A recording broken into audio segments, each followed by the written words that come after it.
Good afternoon, everyone. Hi, Shane. Good afternoon, Madam Chair.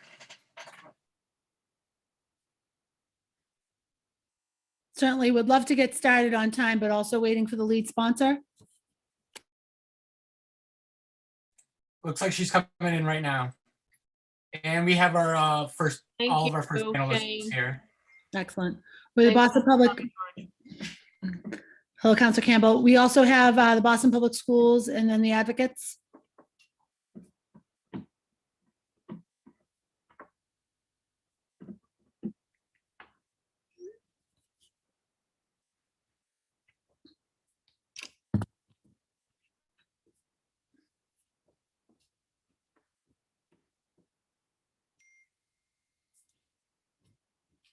Councilor Campbell, I just received word from my staff that you'd like the advocates to go first, although I know the Boston Public Schools have a presentation that they're going to deliver, so I think it does make sense to allow them to go first, so then perhaps that will inform some of the comments and presentation from the advocates.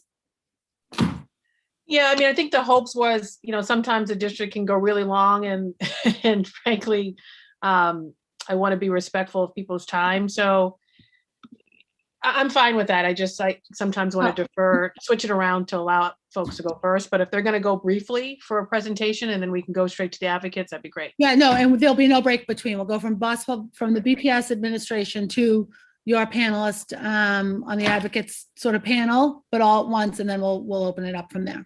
Okay, thank you, Councilor Sabi George. Thank you. And then the Boston Public Schools, I'm not sure exactly, let me look at my notes, who's here from BPS, but Dr. Philippi,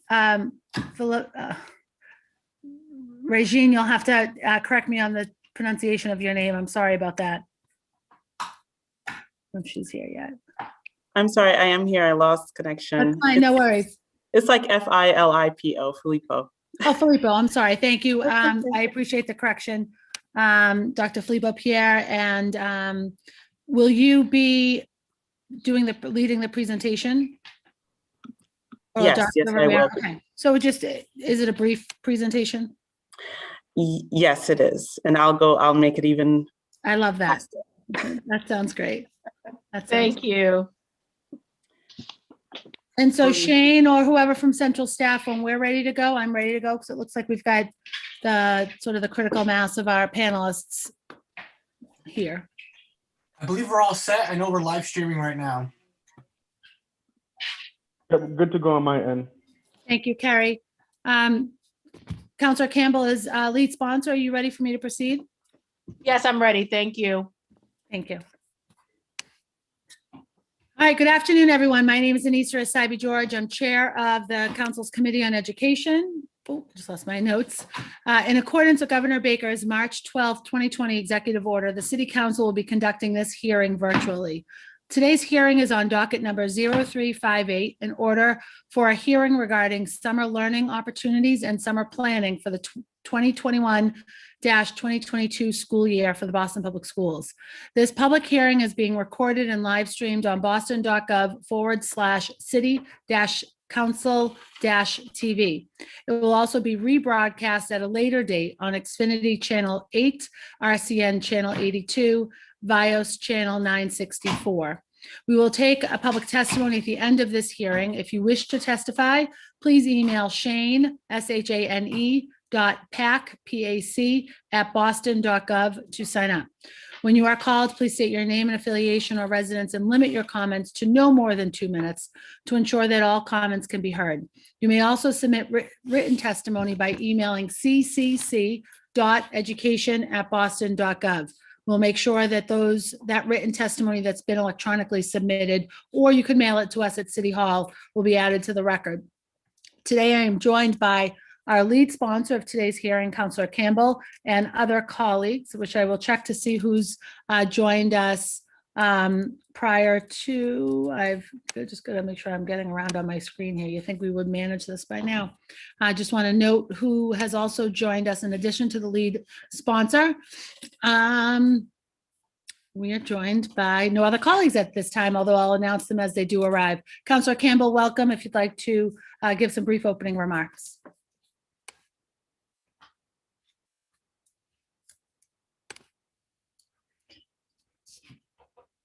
Counselor Campbell, I'm trying to unmute myself. You would think we would know this by now, and for some reason that was not allowing me to do that. So welcome, Counselor Campbell. thank you, Counselor Asabi George. Clearly still working out the issues with Zoom. But thank you, Counselor Asabi George, again, for chairing this hearing. Thank you, of course, to council colleagues for being here. I also want to thank all of the panelists from the administration, the district, the various community organizations as well for being here. Greatly appreciate your continued partnership in the work. And for students whose families were hardest hit during the pandemic, who are also tuning in and have also been in touch with our office, want to also thank our families and our students as well. For students whose families were hardest hit during the pandemic, summer learning opportunities are essential. And this hearing is designed to have a conversation with the district to develop a clear plan for summer learning opportunities for our families. There are only 10 weeks left until the end of the school year, and our families and students are counting on us to offer learning and enrichment opportunities for them and their loved ones. And it's important that as we work to create a plan, of course, that folks not only know about it, but that we ensure plans are created in partnership with community-based organizations, families, and teachers. We've heard from educators that last summer was a missed opportunity in terms of planning. And we can also use this summer to do a better job, which is to allow our educators to plan for the fall and provides them, of course, with an opportunity not only to plan, but to do it in partnership with students, families, and each other in terms of making sure that they have everything in place to offer families an in-person instruction in the fall.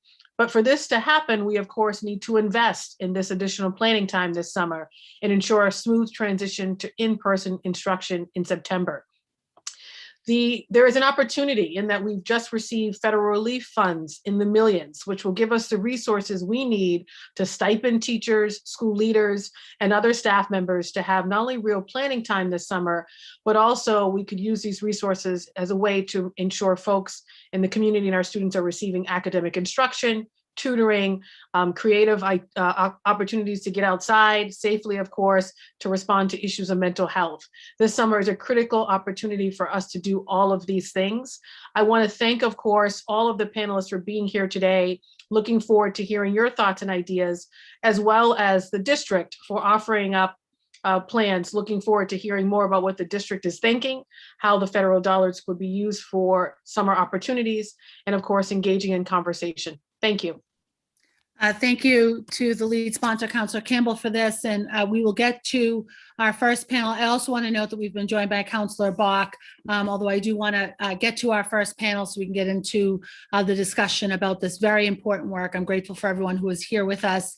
Certainly, as we had a little glimmer of summer this weekend, this hearing is so timely as we are beginning this public conversation on summer learning and opportunities for our Boston Public School students.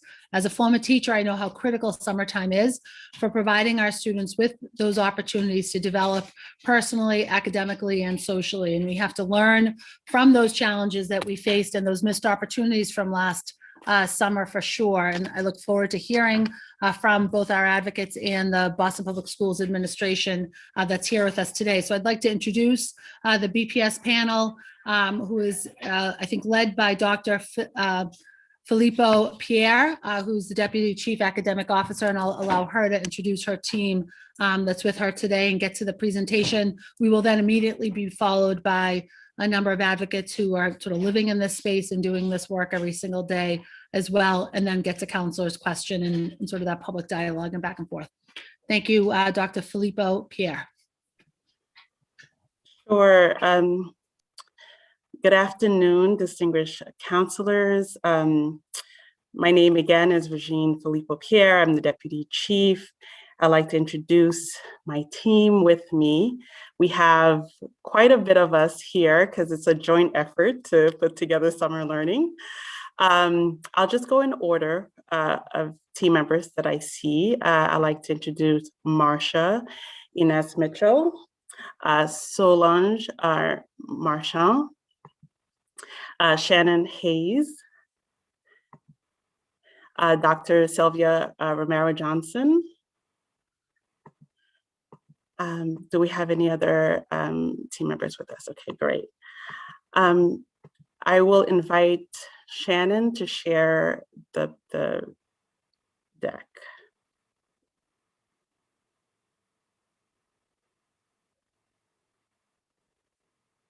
Okay, so first, thank you for having us as we provide a very quick update on summer learning.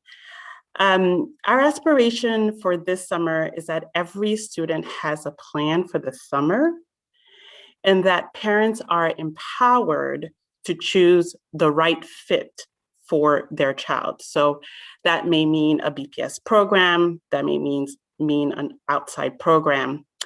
The plan may include academics and or enrichment.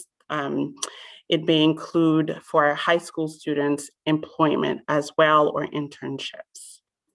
Our presentation today is intended to provide you with an update of our plans. We'll provide you with the participation data from years past and look at our initial projections for participation and the cost for this upcoming summer. We are thrilled to share that this year we will convene in person for summer programming. Families can plan to have summer learning opportunities beginning on July 6th through August 6th. And with some of our programming beginning July 12th and running through August 20th. Families can plan on hearing from us in the coming weeks around registration. The registration will actually, link will actually be available at the end of this week, and we're planning our communication now with families to ensure that each family hears from us and has the option for programming. Thank you. Sorry. Okay, we're skipping that slide. Okay, this year we anticipate that we'll have over 26,000 seats available for students in summer programming. This includes both BPS programs through our fifth quarter office, ESY, and others, as you'll be hearing later on. We also want to highlight the projected number of high school summer jobs. We anticipate that over 1,600 seats will be available for our high school students through the PIC program.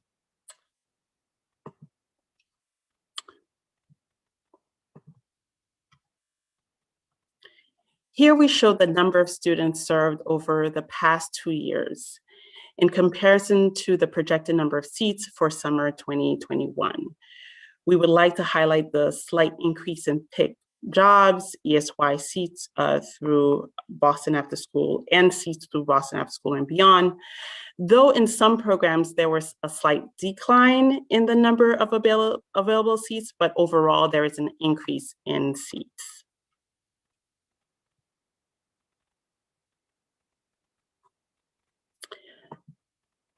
Student demographics last summer was representative of our district student population, with Black students making up 38% of students. 44% of our students were from Latinx communities, and 8% were white students, and 6% of our students were identified as Asian.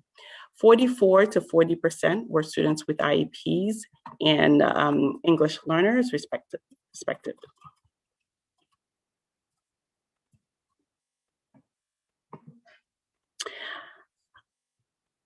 We would like to highlight a particular summer program from the Excellence for All team. This was the Social Justice Academy, which I think many folks heard about.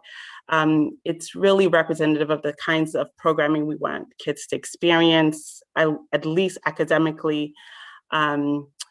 Hopefully, again, this year in person, it'll be even better. Shannon, would you mind playing the first 90 seconds?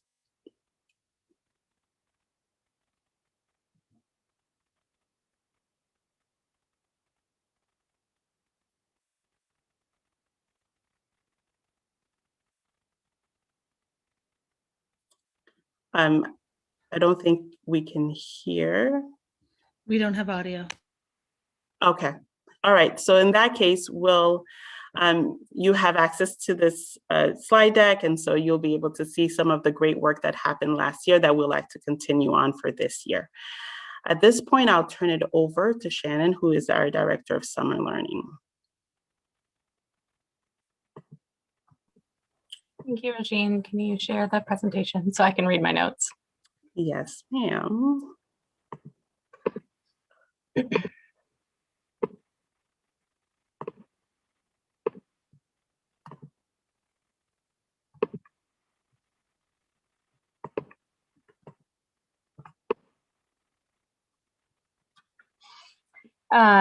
Thank you so much, Regine. So our teams have been working with facilities, food and nutrition, health services, human capital, payroll, translations, and communications to plan the operational framework for summer programs.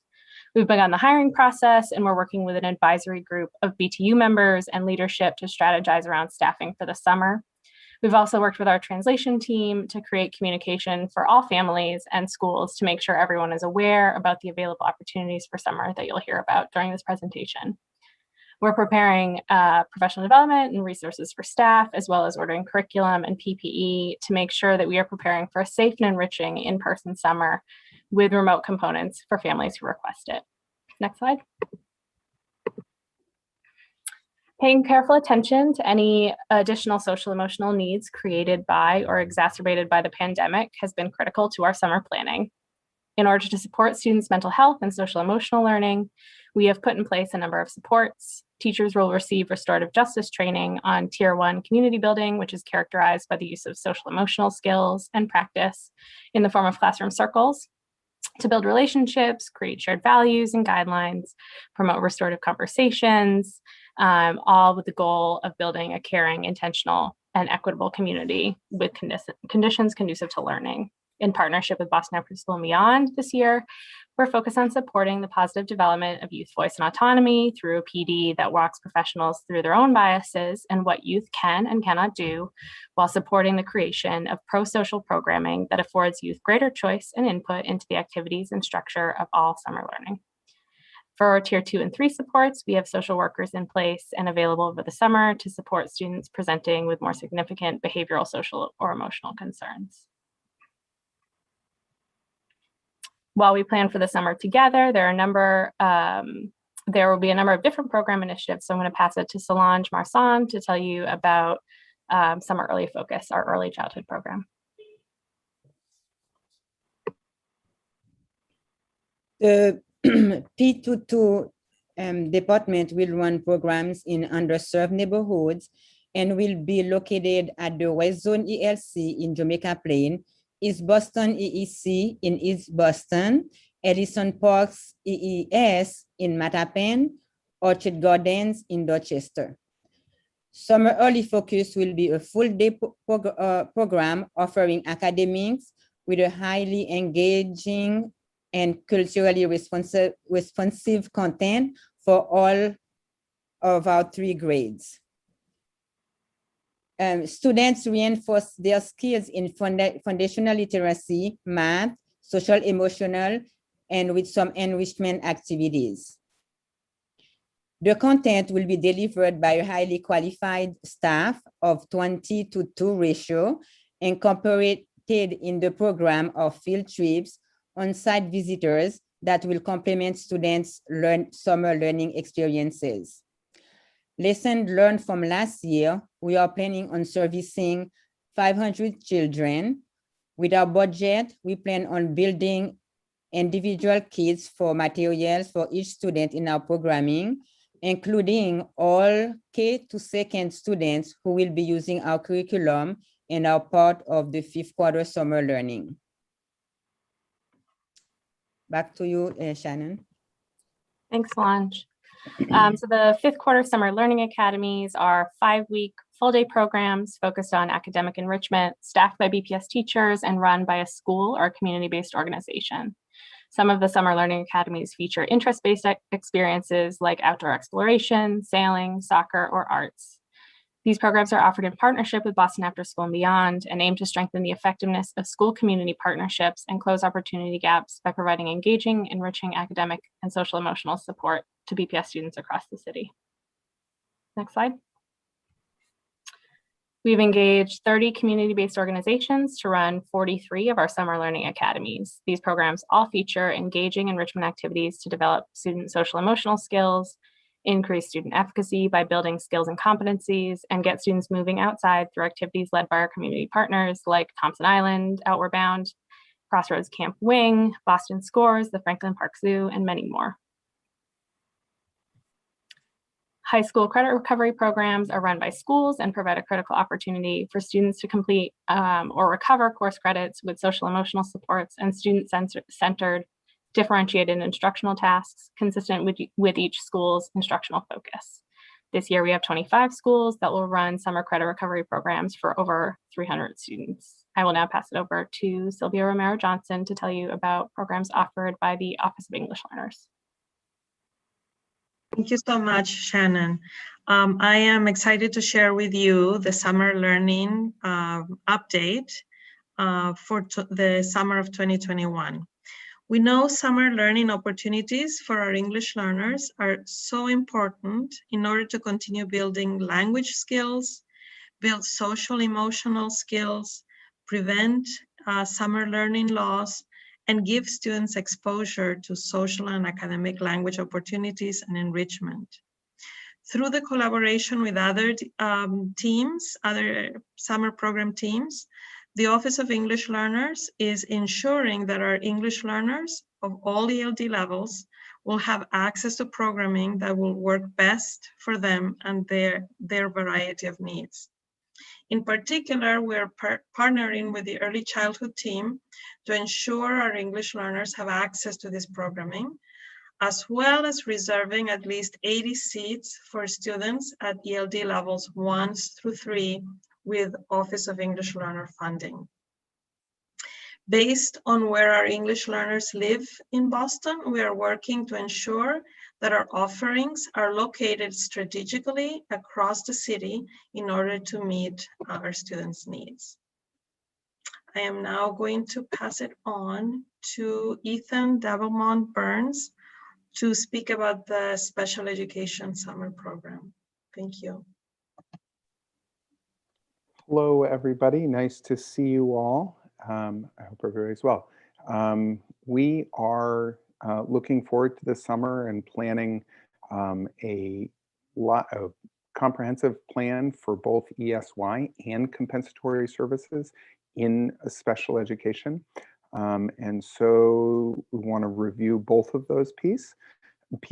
So extended school year, ESY, which we have done before. You can see a sample schedule here in the schedule. It's a 5-hour day.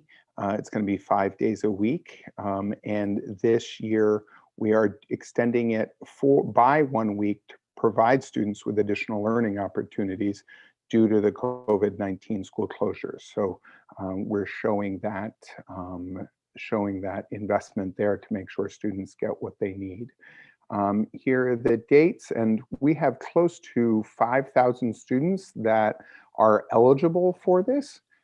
We certainly anticipate that a higher percentage of those students will take advantage of those opportunities this year. So we're anticipating about 3,300 students this year. We're also not only working on regular IEP goals, we are also working on STEM and other opportunities as well that we are looking forward to and excited to have the opportunity that students will do that as well, doing CEL and STEM. So we're looking forward to that. Okay, and next slide. And this year we will also be offering what we're calling summer learning for compensatory services. This is a new component this year to address regression. This is for students who are eligible for ESY, for students who are not eligible for ESY per IEP, they can participate in this programming from July 12th to August 13th. Students who are eligible for ESY in their IEP will receive these compensatory services during ESY and also during that additional week from August 16th to August 20th. For both of these programs, both compensatory services and ESY, we will be offering both remote and in-person options.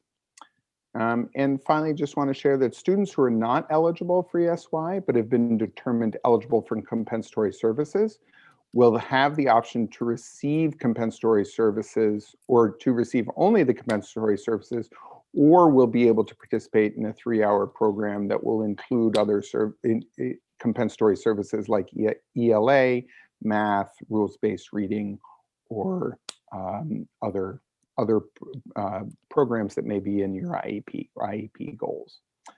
And with that, I'm going to turn it over to Marcia. Marcia? So good to see everyone.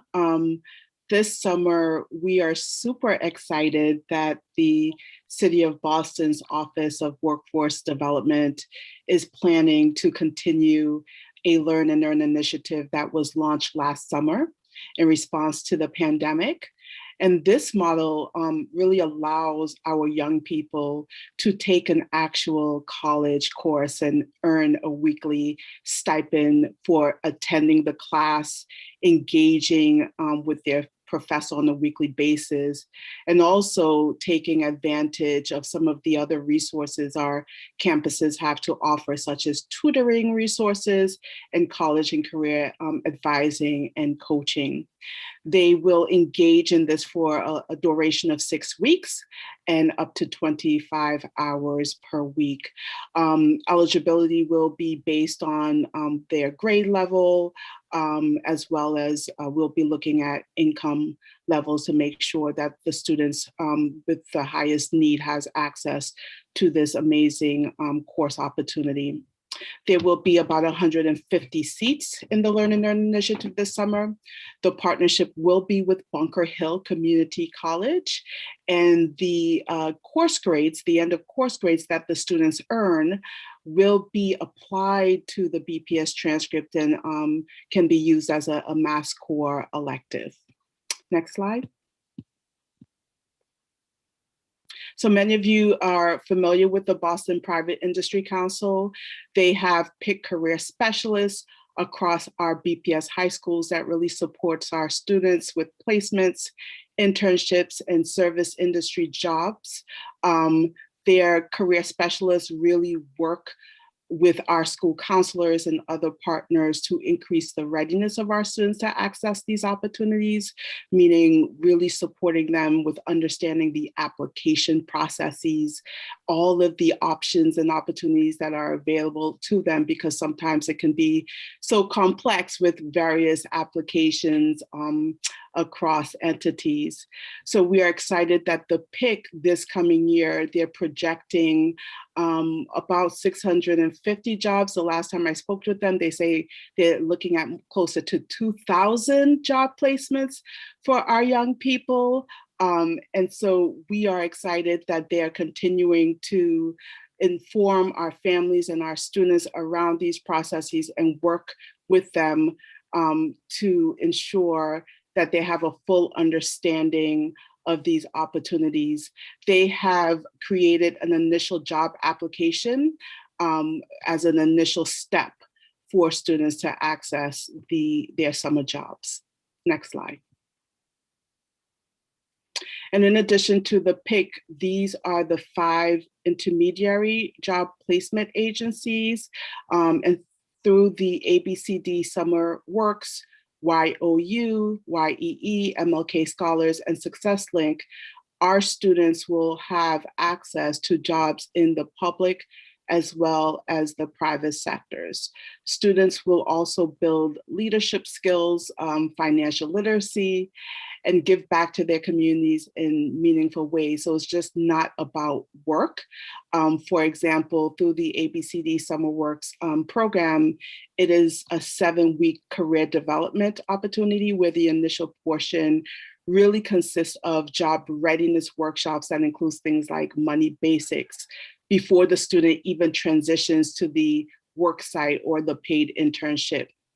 All of these intermediaries were convened by the city's Department of Youth Engagement and Employment to develop strategies to get students connected.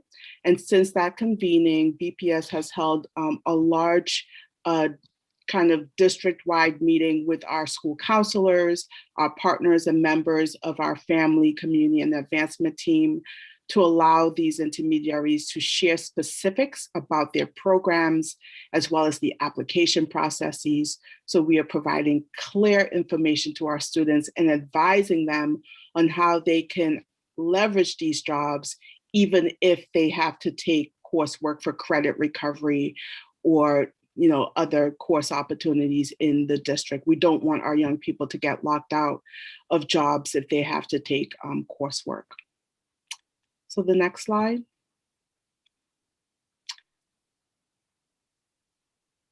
I actually think that concludes our presentation. If there are no additional slides, and we can open it up for a transition or for questions, depending on the structure. I appreciate that very much. Next will be, I also want to note that we've been joined by Counselors Mejia and Flynn, and I'd like to welcome our next panel to do their presentation. I'm not sure what the format is or the order, I'm sorry, is, but we are joined by Suleika Soto, Yi Chin Chen, and Lisa Lazar, who will be also presenting today. I'm not sure who will be starting. I see that Lisa's maybe ready. Welcome. Thank you. You would introduce yourself for the record and offer your testimony, your presentation. Of course, my name is Lisa Lazar. I am the State Director at Educators for Excellence, and I'm a West Roxbury resident. Well, good afternoon, counselors, esteemed counselors, BPS representatives, and advocates. As I said, my name is Lisa Lazar, and I have the pleasure of being a former chemistry teacher and current State Director for Educators for Excellence based in Boston. Our organization's mission is to get educators involved in policy-making processes that impact their classrooms and ensure that no decisions are made that impact them without their voices being at the table. We believe that teachers are the ultimate education policy experts because they see firsthand how laws and policy changes play out in the classroom. As such, I am here today to reflect the perspectives and voices of our BPS educators, most of whom are still in the classroom teaching at this hour on the topic of assessing and addressing student learning post-pandemic. According to EFRI's national survey of educators from January, Voices from the Classroom, there were some definite warning signs in terms of engagement. Over 61% of our educators surveyed said that student learning was worse than pre-pandemic. 57% said student attendance was worse, and 60% said homework completion was even worse. In that same survey, educators supported the following policy responses, most of which could be funded using the funds from the American Rescue Plan and would be expansions of things happening now, and mostly are looking for these approaches to be embedded in the existing school day. And on that end, they named that 61% of all public educators called for expanding tutoring or after-school programs. 54% called for in-school remediation strategies embedded in the regular school day. And only 39% had called for a more robust summer school options. In bringing it down into the micro, I want to elevate two stories from two educators who were speaking specifically on learning loss for this summer. And I want to elevate Janelle, a Mattapan resident and a middle school teacher in Mattapan. She spoke to me in particular on summer school options and said, it needs to be interactive and enriching. Students shouldn't feel like they're being punished. Teachers should be adequately compensated, and it should be in person as much as possible. Hearing the plans for what BPS has, I know it's hitting a lot of those options, so I know that educators will be really happy to hear about some of the plans that are coming in. Another educator had a lot of thoughts on this as well. And this is from Savannah, a Roxbury resident and Roxbury High School educator, who wanted to make clear that when discussing the term learning loss, that sometimes does not fully capture what happened over the last year, and that in planning summer learning, equity must be at the forefront. Learning loss often implies students learned nothing during remote learning, which is unequivocally false. While of course they did not learn as much as they would have otherwise, learning happened. This also disregards the massive amount of social emotional learning that occurred this year. The summer learning plan also needs to be careful to avoid being inequitable. Students may need to use the summer to increase hours at their jobs, travel to see family, or take a much needed break. It's difficult to provide a fully equitable option, but teachers and student voices must be included in designing these summer learnings. Teachers, many of whom are understandably feeling really burned out right now, are clearly somewhat split on their openness to participating in things like summer school and extended day. But importantly, teachers seem to be most open to these solutions if they include additional pay for additional work. And we can use federal funding from ARP to support this. And we strongly believe that writing off this generation of students as a lost generation is incredibly damaging and unnecessarily pessimistic, and that we should value the other forms of learning that students may have undertaken at home and in their communities this year. As a result, making up for unfinished learning this summer and through the next school year does not have to come at the expense of a well-rounded and emotionally nurturing education. We know that simply focusing narrowly on reading and math without meaningful connection to other subject areas is deeply unpopular and detrimental to students' learning and engagement. In addition, strategies like cutting time for free play for young students, shortening or canceling electives, and packing curriculum too full for teachers to stop and meet students where they are have all proved damaging and shouldn't be replicated in our approach to this problem. We also should not simply go back to old standards and curricula and methods for content delivery in our rush to address learning loss before using this as an opportunity to rethink what we teach students and how we do so. And with that, bills like SD 1965, the Racially and Culturally Inclusive Curriculum Act, are already plotting a path forward in Massachusetts that is better and more inclusive. So in conclusion, for E3 Boston and our educators believes that developing a nuanced understanding of student learning during the pandemic is essential for moving forward. Prioritizing interventions and supports can be built into the school day and the summer without overburdening teachers and students. They would like to see more frequent check-ins with students about capacity and mental health are also a must. Finally, we must see this as an opportunity to innovate on how we teach and what content we prioritize. Thank you. Thank you very much, Lisa. If we have Yi-Chin, welcome. If you'd like to introduce yourself for the record and your organization and give your testimony. Thank you. Sure, thank you. But before I start, I'd actually like to offer if Suleika Soto would like to go first as the parent voice in this. If not, I'm happy to start. You should start. She's still, oh. Go ahead. Almost there. All right.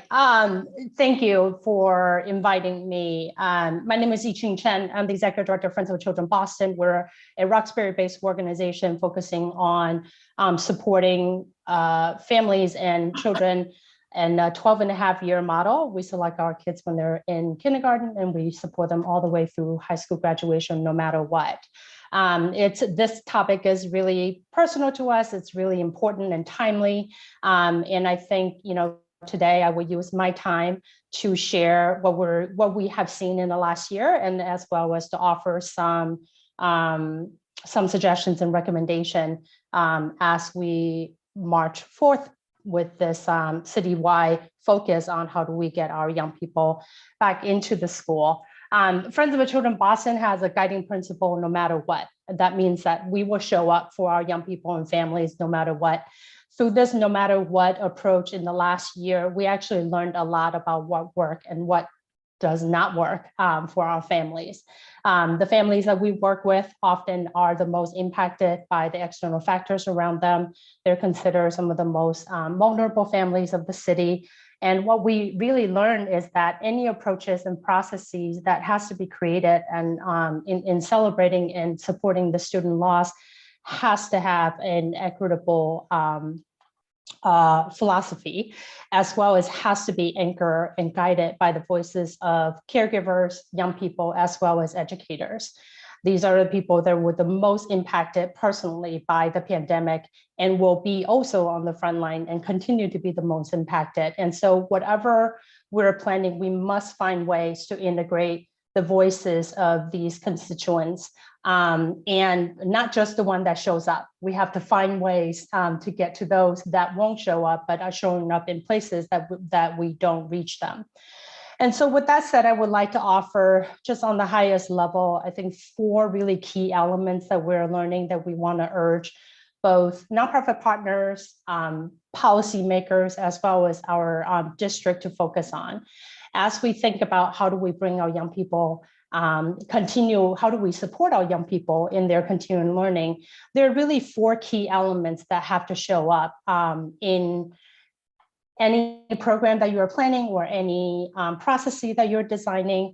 Please keep these 4 key elements that in mind. First is the social, emotional, mental health needs of our young people. Many of our young people experience really significant loss through the pandemic. They lost loved ones, they lost experiences, they lost relationships. Many of our young people found themselves isolated for an entire year. So whatever process and program that you are planning must have social, emotional, mental health support as a key element of that. That also must show up in a culturally relevant way. Oftentimes when people think about social emotional support, they immediately go to counseling. That isn't always the case for all cultures and for all communities. Some communities really need gatherings and collective actions. And so if you're building and thinking about supporting young people's social emotional needs and mental health needs, it has to be done in a way that's familiar to them. And I would once again, lean on the voices of the caregivers and the young people to guide you in how they would like to heal, how would they like to grieve, and how they would like to acknowledge, some of their experiences this last year. Secondly, I think the targeted academic remediation and enhancement is critical. That does not, to me, the caregivers and the young people that we have talked to would prefer that not show up in yet another class that they're signing up for. It's to them, summer is a time of, enrichment. Summer also represents a lot of togetherness. And so, we must be able to find a way to build in academic enhancement and remediation that works and that will work for our young people. And also that's an individualized approach. Many of the families that have more resources are able to bring in private tutors, are able to, do all of these and pay for experiences that have academic enhancement and remediation built in. We must do that for all students, not just for the ones that can afford it or have the resources to buy it. Third is one that I haven't heard yet, and I really think this will be and would determine the success of our next school year, which is whole family support. The pandemic is not over. The crisis is far from over. We could have a wave of eviction that is on the horizon. Folks have lost employment that are no longer there and are still struggling to make ends meet. If we're planning anything that has to do with the BPS students, they don't live in isolation. They live in a family unit in whatever shape or form. And so whatever we plan, we must still be guided and use a whole family approach and utilize whatever resources and allocation of additional resources to support the caregivers and support the caring adults in these kids' lives. So then they can show up to school ready to learn because their family is stabilized and feels supported. Lastly, allow for reacclimation phase. Our young people and families have spent an entire year in a crisis. For us to believe that somehow immediately they can sign up for a program and show up on the first day and ready to go is not realistic. I think whatever that we need to do, and people's lives have changed. Some of the older BPS students might have taken on additional employment that needs time to adjust for work schedules in order for them to take advantage of additional summer learning and or opportunities to enhance themselves or to make up for some of the learning grounds that they want to make up. So whatever processes and programs have to be flexible So think about maybe an ongoing rolling enrollment instead of a deadline enrollment. Think about how you would get your words out. Think about maybe a shorter program instead of a 6-week program where you have to sign up all at once or nothing. Again, reacclimation is going to take time because people's lives have been permanently changed. And we need to allow for the flexibilities for that. Lastly, I'd like to just, once again, I think, highlight that personal and relational outreach is going to be fundamental to the success of our young people. Their academic success is going to be far more likely if they and their families believe that somebody on the other end is going to be there for them, and somebody on the other end is there cheering them on to make sure that they are successful. That means that schools, teachers, nonprofit organizations, instead of doing a mass approach, should be picking up the phone, reaching out to families individually, tell them how excited you are for them to be a part of the Euro Summer program or an opportunity. This personalized approach we have learned in the pandemic, heard from educators, families, young people, that those are the personal touches that kept them going, because they believe that somebody cared if they show up. So we need to be able to do that and do that for all of the Boston Public School students this summer. Thank you for your time. Thank you very much. Next, we have Suleika Soto. Welcome. Hello, thank you, everybody. Thank you for having me. My name is Suleika Soto, and I am a BPS parent. I am here today as a representative of the Citywide Parent Council, which is the parent organization for all the school parent councils. And I just wanted to share a few of the concerns, or some of the concerns, that parents and other community members have expressed, or what they would like to see in the summer learning programs. So I know that the main concern that a lot of the parents have brought up in different meetings have been safety. As we know, as we're approaching the summer, the cases have, been very volatile. And we have learned that more students have been infected within the schools than adults have as of recently.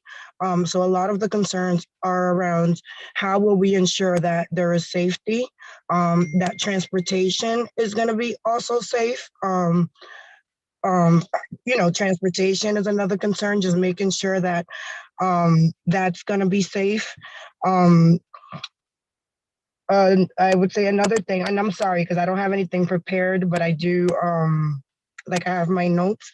So a lot of things that families and teens have also expressed are the procedures, like what the curriculums will look like and how will we ensure that our kids are engaged and will actually attend. We have known that attendance has lowered a lot during this COVID. So how will we make sure that the outreach is being done and that kids are continued to be engaged? How will we reach out to parents to ensure that all parents know about this, not just the ones that are plugged in, like were mentioned before? I know that the district and us parent councils and citywide councils have had trouble with engaging parents and making sure that they know about all the resources that are available to them.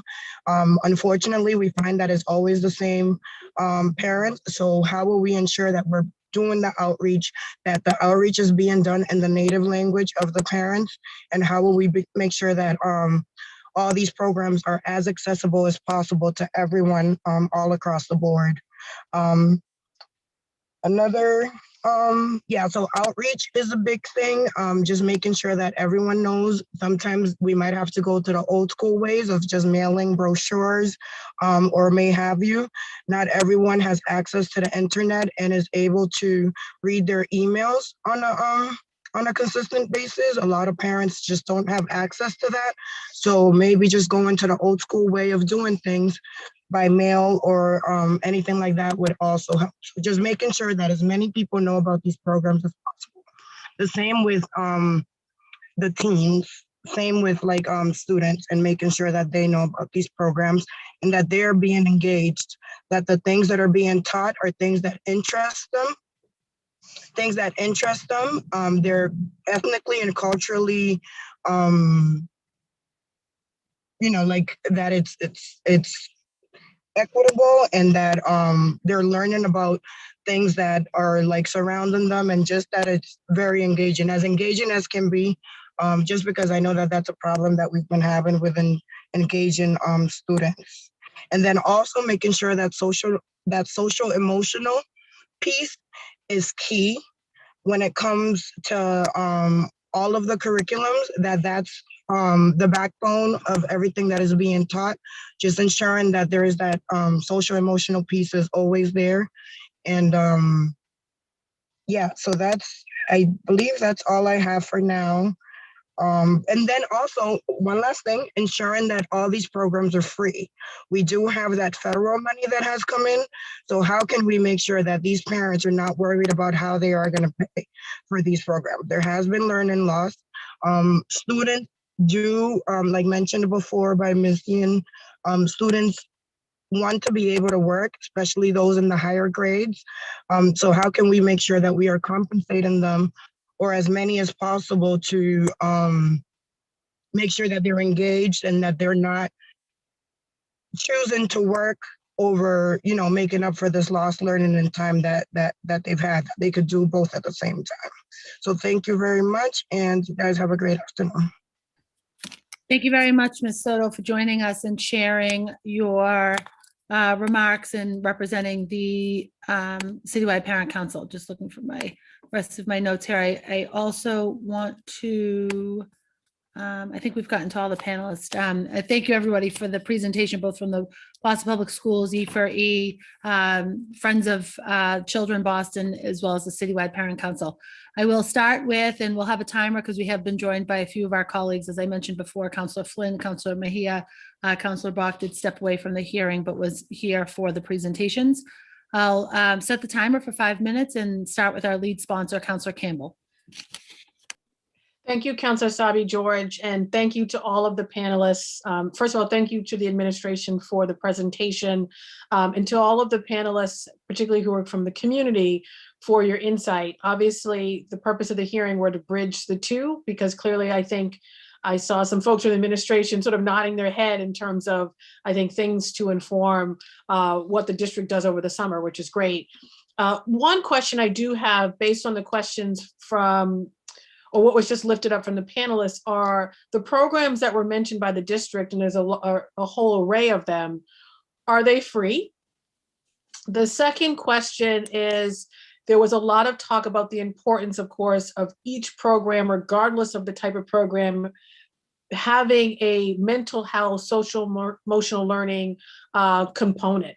So I would love to hear the district talk a little bit more about just that, whether or not each program that is being developed has those components. And then my last question is, will every family have access to a mental health counselor? So for example, if they can't find one on their own, are they able to go through the district for their student to be able to access a mental health counselor? And of course, not just for the students, but for the educators as well. Sure, I can start to answer some of those questions, and I'll invite my colleague as well to chime in. So in terms of, I think the first question is whether or not the programs are free. All of our BPS programs are free. They're funded by us, so families do not have to worry about paying for them. The second question around just ensuring that there are supports for mental health, and specifically, I think this idea of supporting our students socially and emotionally during crazy times, right? We were really intentional this year to think about various ways of doing that. So the first, I think one of your panelists mentioned, I think your last panel mentioned the fact that culturally relevant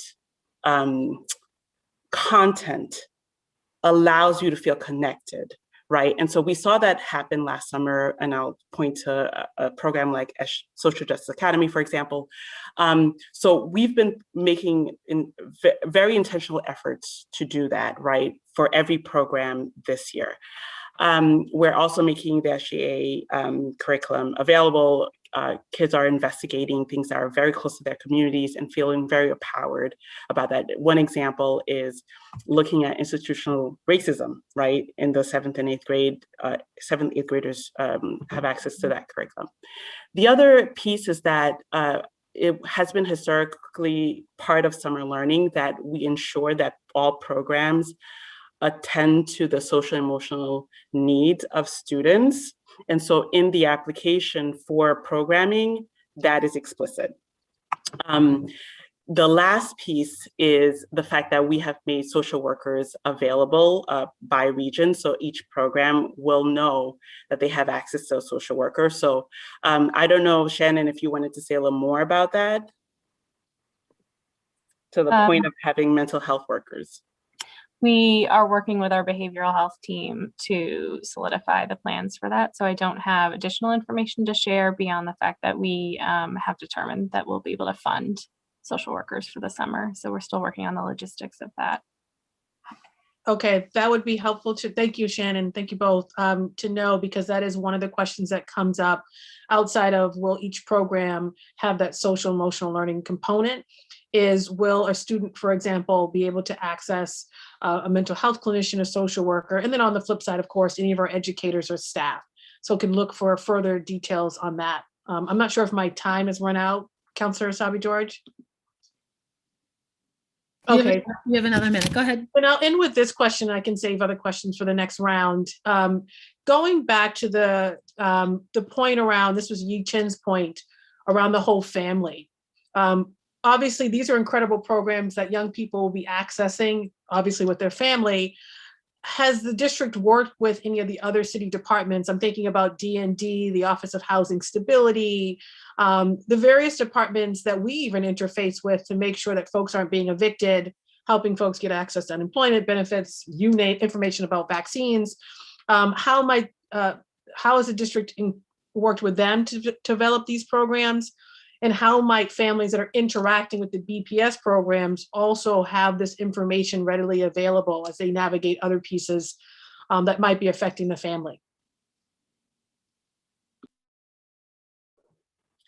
I'm going to share what I know, and then I'll definitely get back to the members of the council with additional information. So I know that we have made available services around food services. I know that schools in particular have reached out to families and are working closely with families.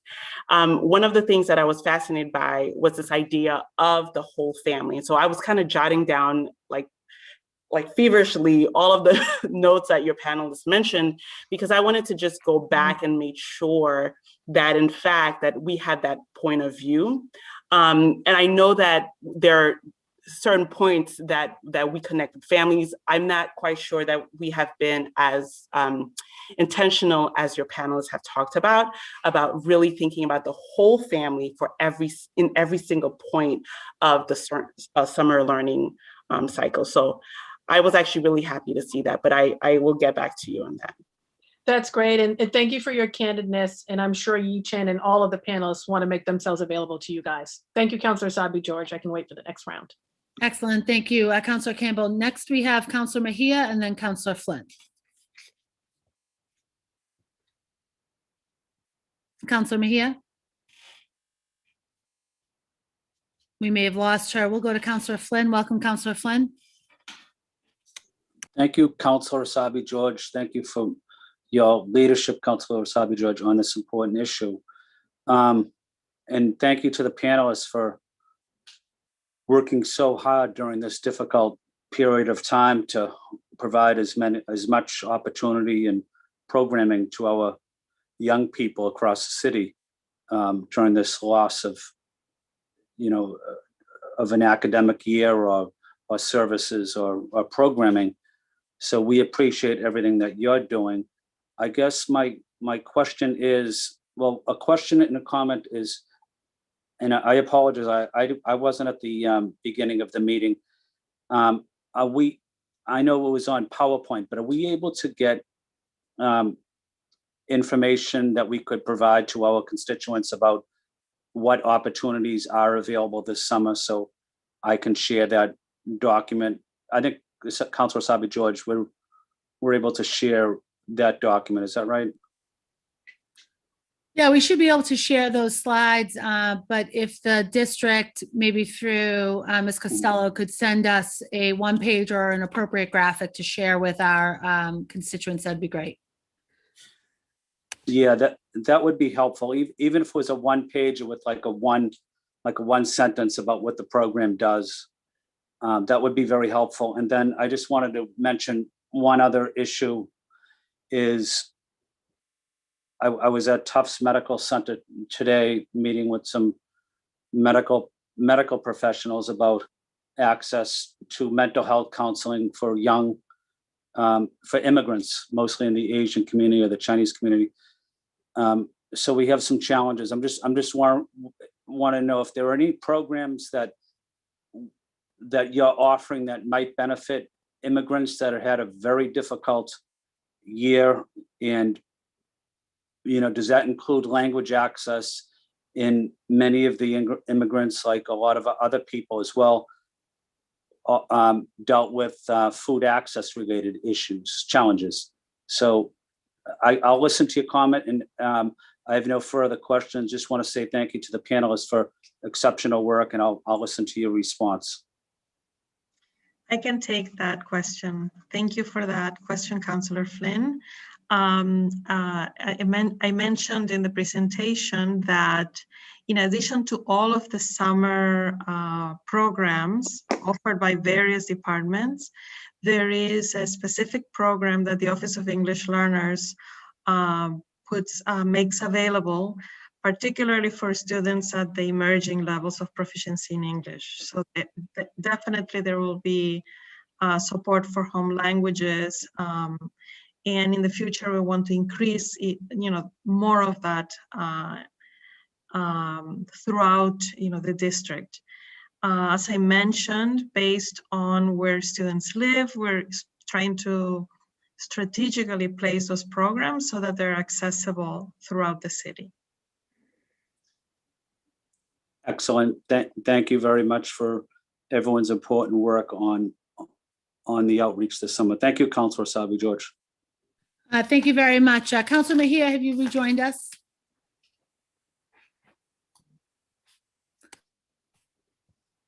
Welcome, Councilor Mejia. Hi, can you hear me? Yeah. I'm having internet issues. I think you lost me for a second there. So we have my timer on, Councilor? Yes, welcome, Councilor Mejia. I know you got me on timer here.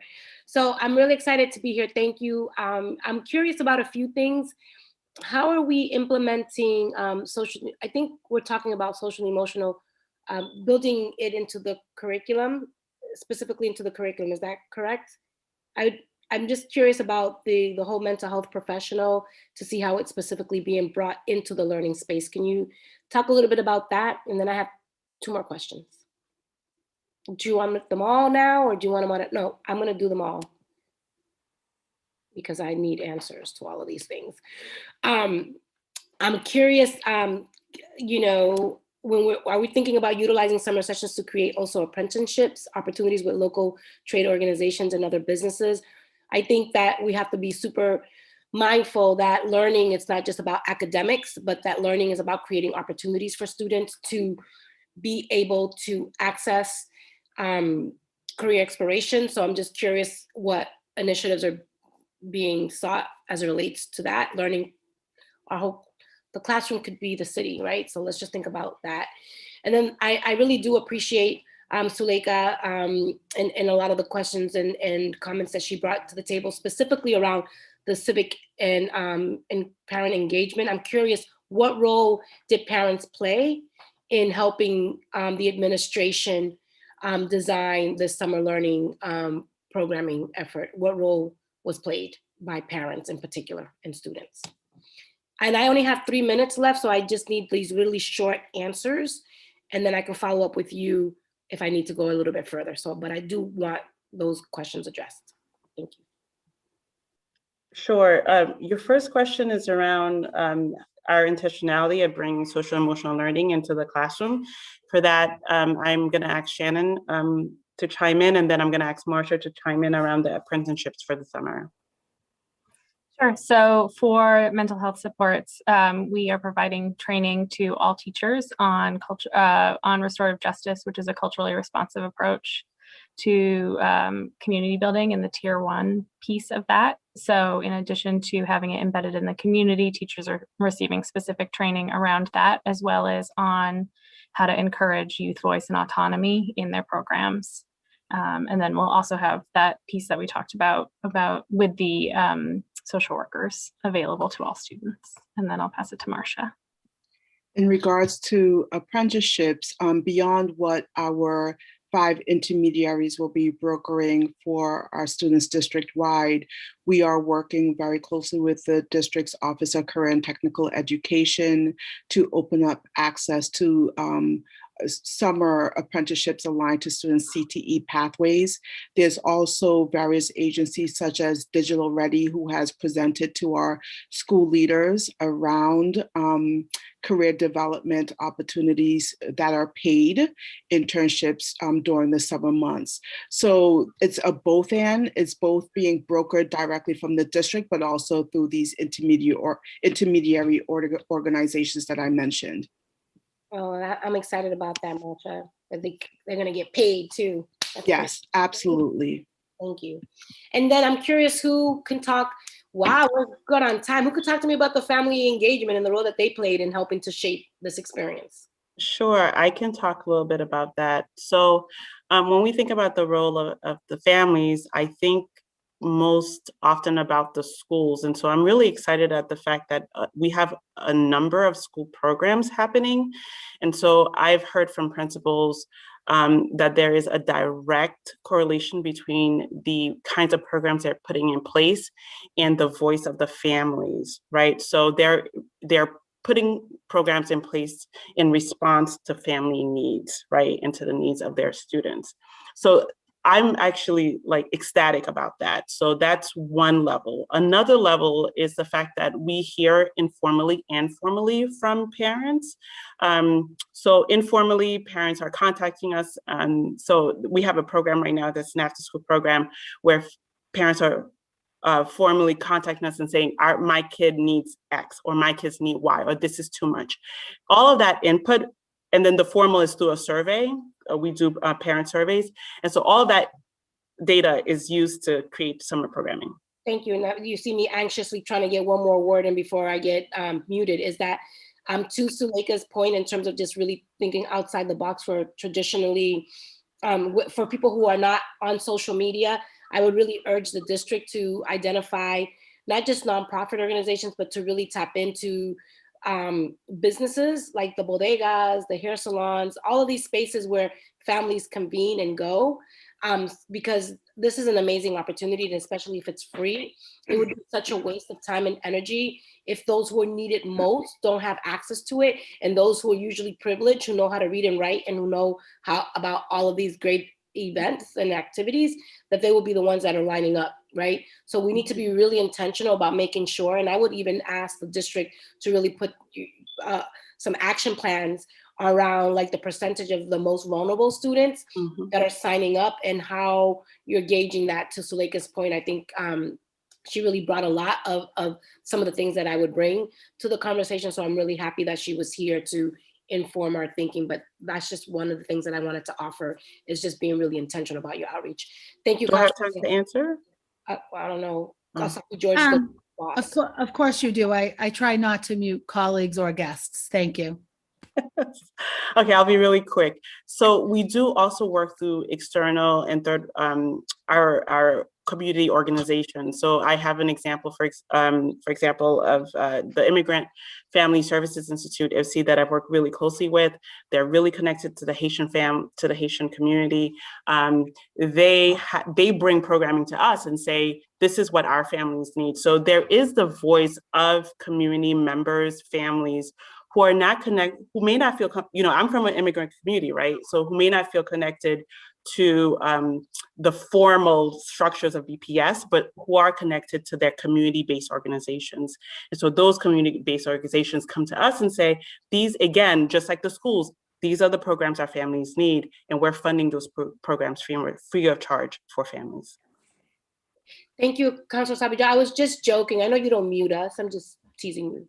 Thank you, Councilor Mejia, and thank you for all of those responses. I am, for my questions, let me just start my timer. For my questions, I'm most interested in the funding source. I appreciate that these are free to our students across the district, and appreciate that there's 26,000 plus seats available for students, and that is certainly just less than 50% of our student population, or just more than 50% of our student population. And I understand that many of our students find other opportunities on their own or aren't engaged in summer programming. So I guess a two-part question. One, where is the funding coming from to cover these expenses? And two, should we have more students than we do seats trying to access some of these programs? What are the backup plans for our students across the district?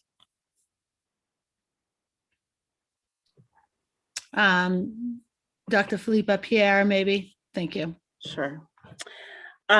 So district funding comes from a variety of sources. This year, we're using the grant funding from the federal government really to enhance summer programming.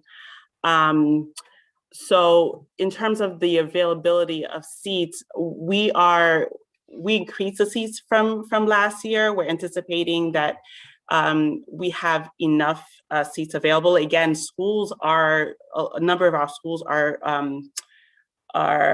putting on programs for the summer. So we actually anticipate that we're able to meet needs. We do also work really closely with Boston After School and Beyond, and they have a whole network of other programs that they provide, or a network of other folks that they work with. And so we do think that between the programs that we offer, the close relationship that we have with Boston After School and Beyond, that we're going to be able to meet the needs of our families. Great, thank you for that. So most of that funding will come, especially for the added capacity, will come from federal funds? That's right. Appreciate that. And I know that the Assistant Superintendent or Superintendent Diablamont is also on, and wanted to make sure that we were also really fulfilling some of the needs of our higher needs students and students on IEPs and 504s over the summer opportunity. I know that was part of the presentation, but Ethan, if you could just speak a little bit more to that, that would be helpful for those listening at home. Thank you. Sure, just that we absolutely, thank you for the question.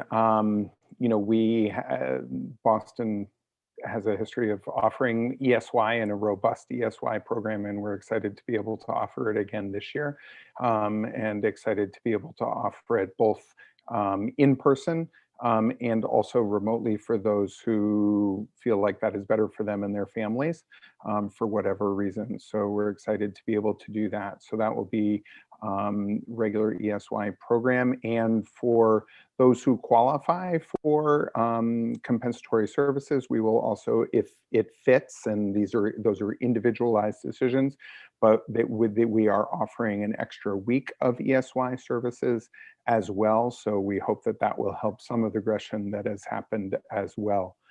For students who are not eligible for ESY, we are also, but are eligible for compensatory services, we're offering what we call summer learning for compensatory services.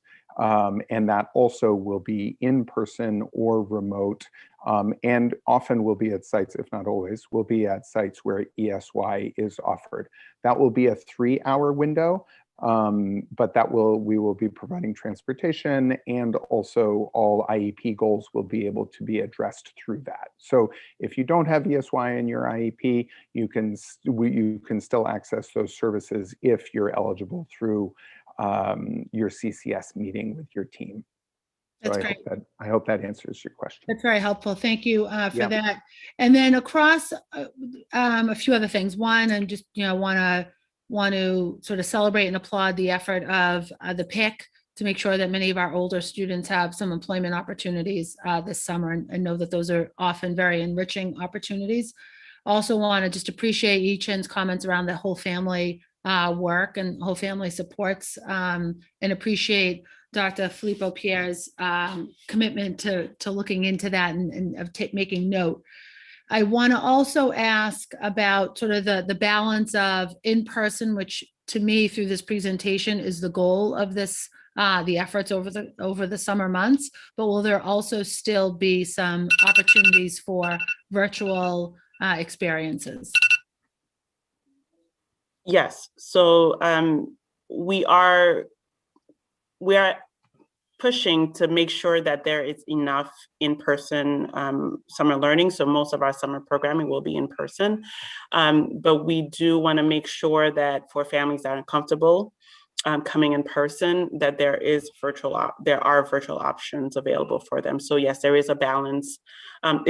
It's more, it leans more towards the in-person, but there are virtual programs. Yeah, no, I through my work, I've heard resounding requests for in-person opportunities, but want to make sure that there is some balance with virtual experiences. So we'll do another round for colleagues. I'll start with the lead sponsor, Councilor Campbell. Councilor Sabi Oh, Judge, I'm Councilor sorry. Flaherty's here. Councilor Flaherty, I'm sorry that I missed your arrival. Councilor Flaherty, welcome. And if you've got questions for the panel that's before us, and then we'll go back to the top. Sure. Thank you, Madam Chair, for hosting. Obviously, thanks to the lead sponsor, Councilor Campbell, and other colleagues. I've obviously been looking forward to learning more about this opportunity, and in particular as to how families are learning about these programs. I was happy to hear Marsha describe Digital Ready's partnership there. It's a great program. Dr. Sarah Cherry Rice does a phenomenal job as she's done with Boston Year 13. So excited to see that there's opportunity there on the job front, but also wanted to learn a little bit about the 5th quarter summer recovery program. And the specific question is what schools will have those programs? And kind of really dovetailing on your question, Madam Chair, it's just curious as to where the funding is coming from these programs. And at the end of the day, for me, we're playing catch up here. We're in a global economy. Other school districts and quite frankly, other countries almost have a leg up on us, and want to make sure that we're getting kids back to the classroom safely as quickly as possible, but also any opportunities throughout the summer to get their subject matter acumen back up to grade level. I know in conversations with a lot of parents, some are talking about holding their children back a year. I have no idea what impact that will be to our school district if, for example, every 4th or 5th grade parent decides to hold their child back. I have to think that would arguably probably like a tsunami for us in terms of just trying to figure out the different strands and what that's going to mean per grade level, per school. But these are real conversations that parents are having across the city and across the district as to whether or not to move their child forward or not. And it's great to see Ethan, Superintendent Davenport Burns, and would like to maybe get some feedback as to whether or not we're prepared for such a decision if parents decide to hold their children back because in a sense they've missed an academic year, for better or for worse, whether it was remote was working for some students, it wasn't working for others, it was working for some families, it wasn't. We can't be a one size fits all. I know that we tried to do that, but fact of the matter is that there's a lot of folks, children in particular, that missed out on an academic year, for better or for worse, and parents are grappling with that decision. So as we talk about sort of summer programming and what that's going to look like and how many kids are going to take advantage of that, and during that summer programming, are we going to be able to catch up for the subject matter material that they've lost out on this calendar year? And more importantly, what's going to happen when people decide to hold their child back a calendar year? So that's it for me in a nutshell. If whoever feels like taking a shot at some of those, that'd be great. So I'll start, and then Ethan, if you could just chime in after that. And then I would like to answer your first question around credit recovery. So at the end of that, Shannon, if you could chime in as well. So thank you for that question. Superintendent Casillas has been working diligently around her Reimagine and Recover initiative. And so we're really thinking deeply as a district around how to support all of our families in the different decisions that they're going to make for the fall. And so I know for sure that this is part of the plan and the thinking around how do we do that well. And so there is a larger team thinking about this. And I think at a much later time when that plan fully fleshed out could be brought forward, I think Dr. Casillas would love to engage in that kind of conversation. What I could say is that we are committed to meeting the needs of all of our families. And so if families decide that this is something that they want to do, we go back as an academics team and we think through what are the supports that they'll need. And so at this point, Ethan, if you could chime in around how we could support families around their special education needs. Yes, certainly. And thank you for that. And thank you, Councilor Flaherty, for the question. It's a really good one. And what I would say is actually from a special education perspective, what we're really geared towards is making sure that we meet the individualized needs of students. And we're working really hard through our compensatory service meetings and our regular IEP meetings to make sure that we're able to do that.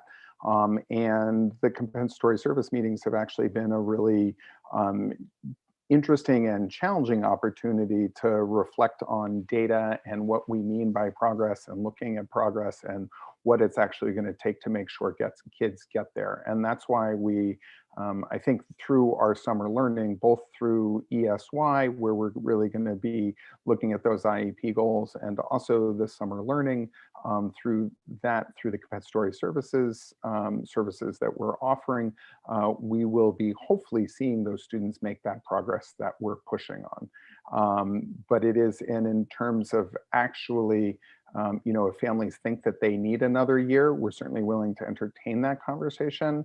But I think Dr. Filippo answered that correctly, that those are really individualized conversations that you want to have. And when you really understand the data and know what's happening with each individual child and family. Thank you very. I think there's one more part to that question. Thank you. Yes, Shannon, could you answer around credit recovery, the number of programs and the type of programs? Sure. There are 33 high schools in Boston Public Schools, and 25 of them are offering credit recovery programs. We have a credit recovery program in each neighborhood, and any student from any high school will be able to access credit recovery programs at other schools as long as they are offering the course that the student requires. So we're excited about a lot of accessible options for credit recovery spread throughout the city. And I'm happy to share a list of which schools those are if it is something that you would like. That'd be great. I'd love to see the list. Sure. Very good. Thank you for all the work you guys are doing. I appreciate your attention to this and look forward to the rest of the hearing. Thank you, Madam Chair. Thank you, Councilor Flaherty. And I'll also use that credit recovery list for our household. Councilor Campbell, welcome back. Thank you, Councilor Savvy George. And thank you to my colleagues on the questions, particularly around immigrant families, how we're doing outreach to immigrant families, and the gaps question, because I thought there would be a gap between families who are requesting programming and the districts providing programming. But it sounds like we're planning enough programming so anyone who requests or needs it will have access, which is fantastic. And I also wanted to uplift Councilor Mejia's question around student and family engagement in the development of these plans. And so I appreciate the response there, because I think that's critically important, because there's obviously always something to learn from them on how we make sure that we're having great impact. A couple of questions I do still have. One is on just tutoring and making sure, or just seeing, what is available to our students K through 12 in terms of access to tutoring, and not only access, but are we using teachers over the summer as tutors? Are we stipending teachers? Are we thinking about doing that? Will every family have access to a tutor, similar to sort of the mental health piece? And then the second question is planning time. You know, how are we using this summer to either stipend educators or somehow working in partnership with educators and staff in terms of planning for the fall? This was something we heard when we were talking to educators and teachers around some missed opportunities for last summer, but being able to use this summer ahead of the fall to plan a host of other things. So how are we investing in additional planning time this summer for a smooth transition in the fall?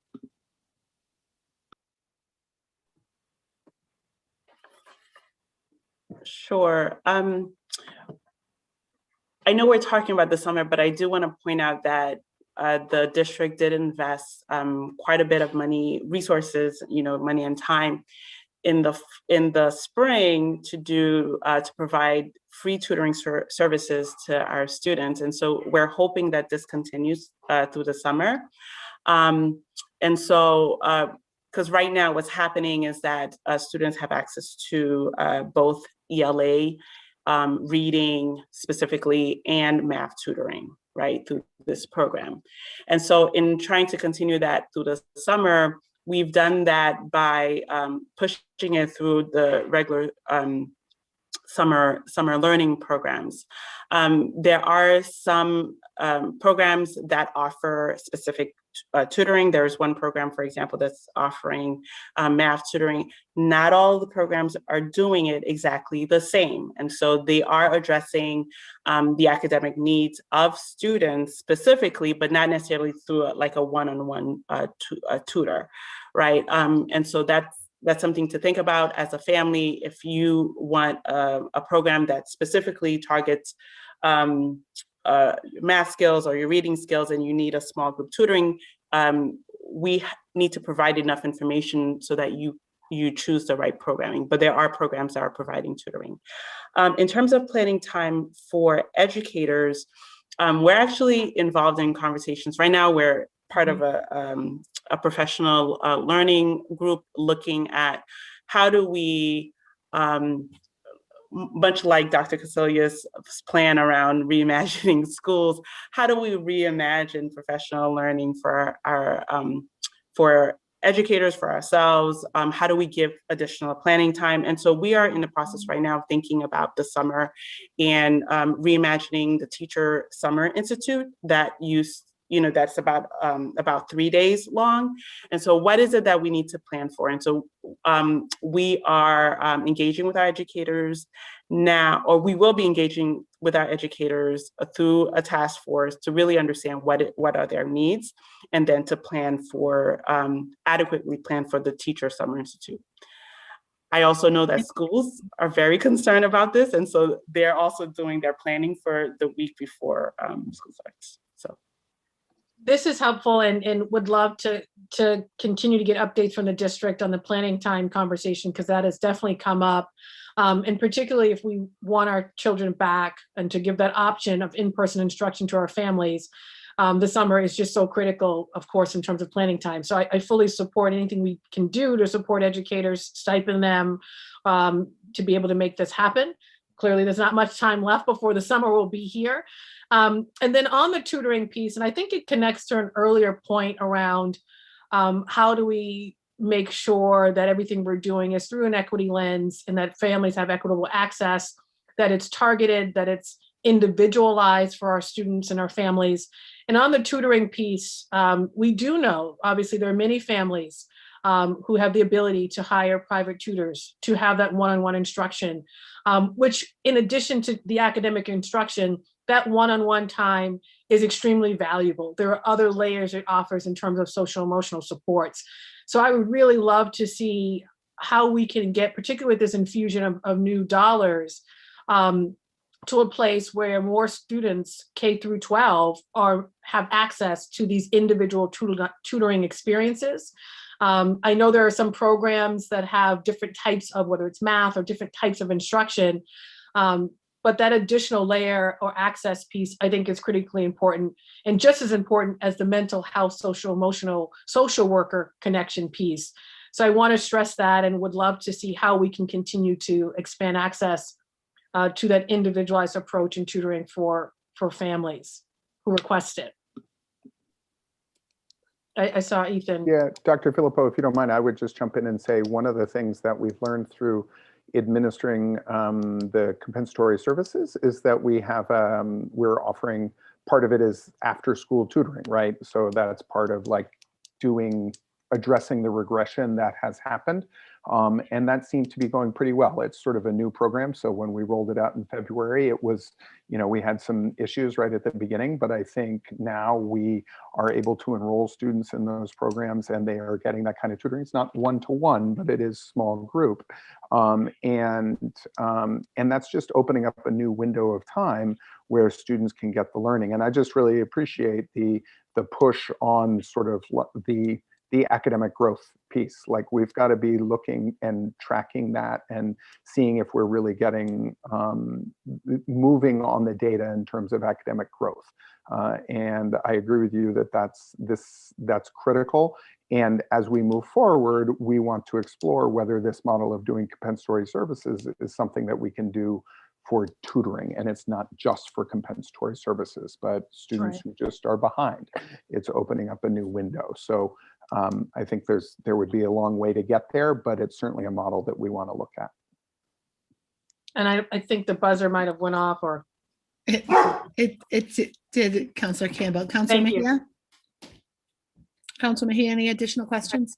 Yes, so I do a few questions. I'm just curious what efforts we've made to partner up with some of the local universities. I always know that, you always hear that it's hard to get mental health providers of color. I'm just curious what efforts are being made to build that pipeline in collaboration with, I know that Boston University has a program specifically designed for social workers and mental health providers of color. So wondering what efforts are being made there to engage. And then if Suleika is still here, I do have some questions that are specific to parents. So I'm not sure if she's here. We can answer that question. And if she's here, then I have a follow-up on the parent front. Sure, just in terms of recruitment, because our team doesn't recruit the social workers, that's something that I will have to get back to you on. I do know that the district does make an effort to ensure that the folks who work with our students, they look like our students. I know that we're not there yet, but we're continuing to make that effort. But it's something that I can get back to you on. Yeah, and to that point, there is an organization, it's New Generations. They are based in Dorchester. There are a practice of Black and Brown clinicians only that serve the Boston area. So that is a practice that you may want to look into, New Generations consultants. Because they may have a network of other clinicians that you may want to tap into.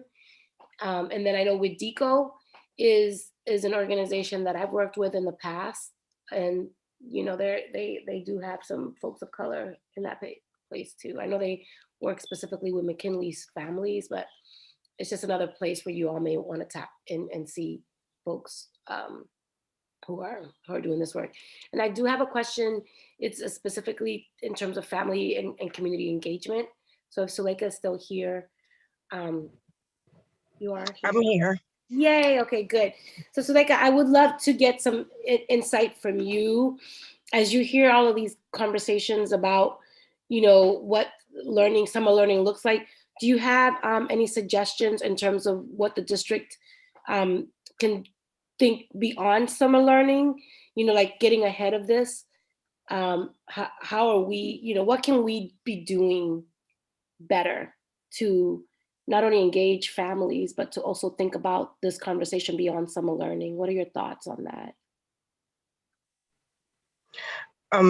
So I think that definitely the district partnering with teachers, just because us as parents and teachers, we kind of like teachers are like the students' second parents. So I think that usually really partnering with teachers in order to engage the families that they deal with from day to day, because I think the teachers know the families best.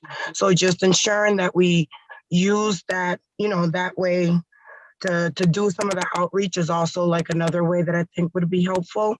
Again, going to traditional ways of doing outreach, whether it's a phone call or text, emails with clear links as to where families can go, hopefully in the language that they speak.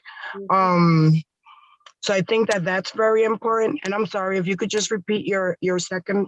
Yeah, so as you start thinking about, and thank you for that, and I think that culturally competent piece about communication is real. Like, you have to speak in ways that people can understand it. Translation gets lost sometimes. So I think that's a really great point. The question is about like thinking about ahead past summer learning. What are some of the things that you think and that you've heard from the parents on the council that they'd like to see beyond summer learning? What can we learn from this summer learning program that maybe we can carry on into the fall? So I think that most of these things, like going into next fall, right? I think it has to be like a continuation of what the kids are going to be doing this summer, right? So whatever those curriculums, just making sure that the once kids do come in September, that the teachers and whoever is aware of what they were able to learn during the summer and what it is that they will continue to need as they navigate, because I think that this is in reality like when kids are really going to be, and again about that transitional part, right? Like I think that this summer is going to be that transitional part for the kids, for them to learn to adapt to be back in person. So I think that it's just thinking about how those two things will connect, like come September. And then another thing that I know is just ensuring transparency and making sure that parents understand what the protocols are going to be and what the kids are learning and how that's going to continue on into the reopening in the fall. So just learning from what goes on this summer, right? Because again, it is going to be the first time that we're going to be back in person, and just kind of planning ahead, planning for, if cases do so happen to go up for some reason, just making sure that we have different plans for different scenarios and just passing those along to parents, for the summer and for September. So I think that it is going to be a learning opportunity for all of us to adapt to get back to being there. And I think that ensuring that we keep a hybrid component as well is also important, just because we know that there are many families that have been more impacted by COVID and those things. So again, thinking about safety, just kind of ensuring that we, try to be flexible as possible. And then another thing is actually reaching out to families, because I know that a lot of families, I've heard even in this hearing here today, that many families have to reach to the district to ask for these services. I think that the district needs to really make it a point to reach out to families. Again, a phone call, if that doesn't work, text, if that doesn't work, just making sure that we're, just doing that as much as we can. And then that safety piece and transparency piece going into the fall. Thank you for that. And one last question, this we didn't talk about the higher need students. I'm curious, this is for Ethan. What does the summer learning plan look like for students who are in the McKinley School? Can you talk a little bit about kind of what the outreach effort has been? What are some of the goals and objectives that we're planning to put in place to help support our more vulnerable and socially, emotionally high need students? Sure, certainly, and I can certainly get back to you with more details from Cindy Nielsen, the school leader from McKinley, but they will be offering, I think every single student at McKinley has ESY in their programming, so they will be offered the opportunity of at least 5 weeks of that. I know, as you described, that WDECO does partner with McKinley to provide the mental health support there as well, but they also provide academic support throughout that time as well. And I do know that because of construction at McKinley, also they will hopefully be in a site with air conditioning, which would be exciting as well this summer. So, but if you would like more information on sort of the McKinley, Horace Mann, and Carter in terms of the day schools and what summer programming they have, I could certainly get that to you. Yeah, I would definitely appreciate some insight there, especially because we already know that those students were already significantly behind Sure. in terms of Yep. costs, and now they're even further behind. So I'm really curious about what plan is in place to not even get them up to speed, but to make sure that when September comes around, that we've done our due diligence to support these students. Thank you for that. Yeah, thank you. Thank you, Councilor Mejia. Councilor Flynn. Thank you, Councilor Sabi George, again for your leadership. I also wanted to acknowledge Councilor Campbell as well for her important work as well. Maybe the question I have is for Ethan. Ethan, if someone goes to a particular school for tutoring in a particular subject, will there be also access to food at that site? Will there be access to kind of like a one-stop site where there'll be food access? There might be a mental health counselor or someone that might be able to provide additional assistance since that person is already at the school, maybe coordinating agencies, bringing Office of Food Access in, maybe bringing the Office of Immigrant Advancement in, and maybe other city departments that have an impact on the life of a student and their family. Sure. Thank you, Councilor Flynn, for that. Certainly, at our ESY sites, we work really hard to coordinate services, food, and other mental health services as well. And so I don't know if Shannon or Dr. Filippo would like to add anything on top of that, but certainly we work to coordinate our services so that that is available. I know last summer we worked hard to make sure that the food was available at the sites. I would assume that it's going to continue this summer, but I can't guarantee that right now. Yeah, I can talk to that, Shannon or Ethan. Dr. Filippo.